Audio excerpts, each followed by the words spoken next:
hawa watu waliokuwa na hii harusi, mimi ninawapigia salute, ninawavulia kofia ya kwamba katika invitation they invited Jesus. Mnaooana, mnaofanya harusi leo, ni wakati wa kuinvite Jesus in every arena of your life. Invite him in your finances, invite him in the child rearing, invite him in your side hustles, invite him in your academic pursuits, invite him in everything, ili hata wakati unapigwa na uchawi kuliko iende kuzimu, wakati mwingine itakuwa inaenda back to sender in Jesus mighty name. Hallelujah.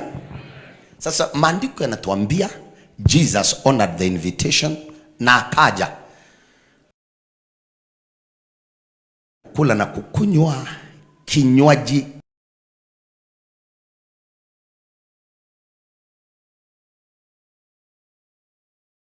kaenda kwa Jesus akamwambia they have ran out of wine.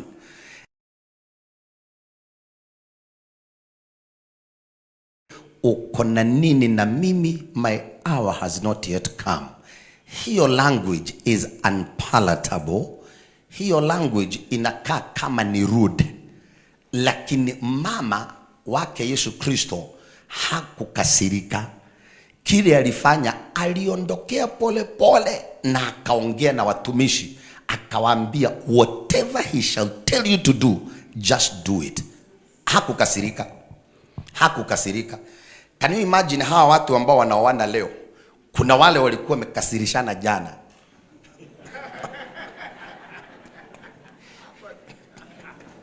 Na wengine tu ni leo tu asubuhi tu.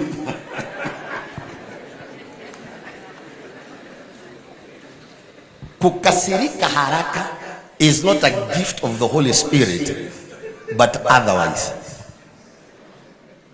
Hii kukasirika haraka ya kwamba anything can happen, unakuwa na hasira za mkikizi, unarusha. Yangu hapa, I have my wife, the Reverend Luce Moiro, anaweza akasimama awapungie mkono. Aha. Thank you.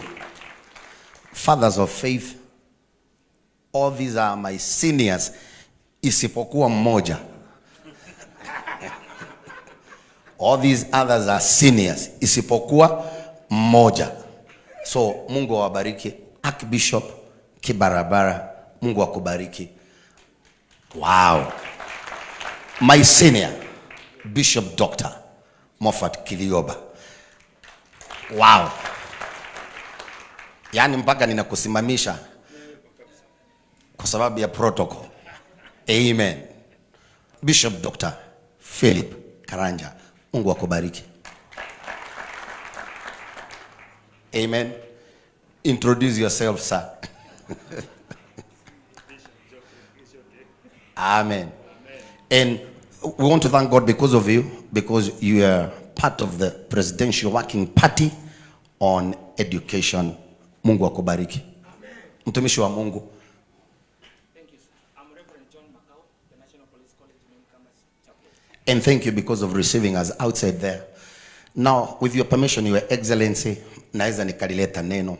Nitakuwa kwa ufupi ili kila mtu abaki amefurahi. Uliyekuwa unanipunguzia sauti, umefanya vizuri, umeirudisha. Kwa maana uliogopa nitapasua masikio. Hapa hatuko kupasua masikio. John chapter number 2, nitasoma to verse number 1 to verse number 8.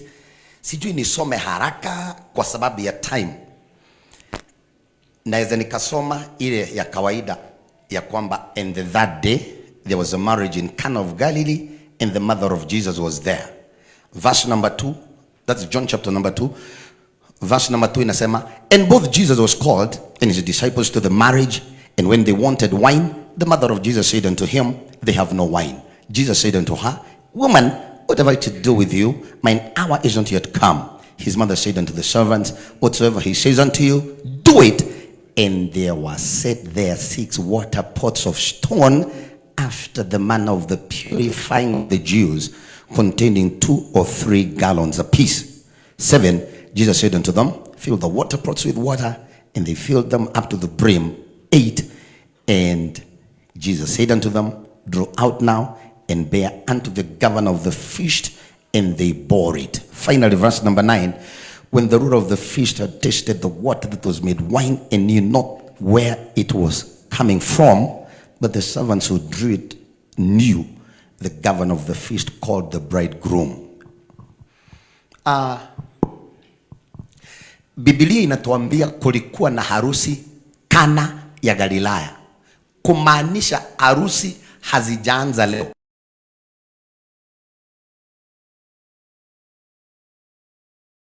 Gelienda kwenye harusi iliyokuwa Kana ya Galilaya. Maandiko yanatuambia Jesus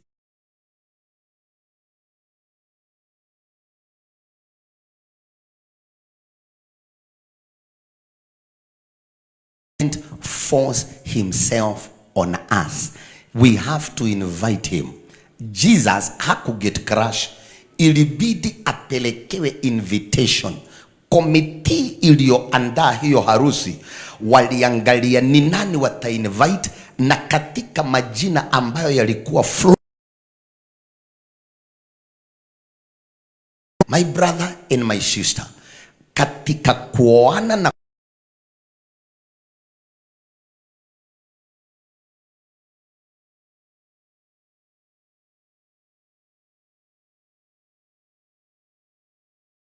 kuna watu ambao kuna vitu wanajaribu kupata from their spouses when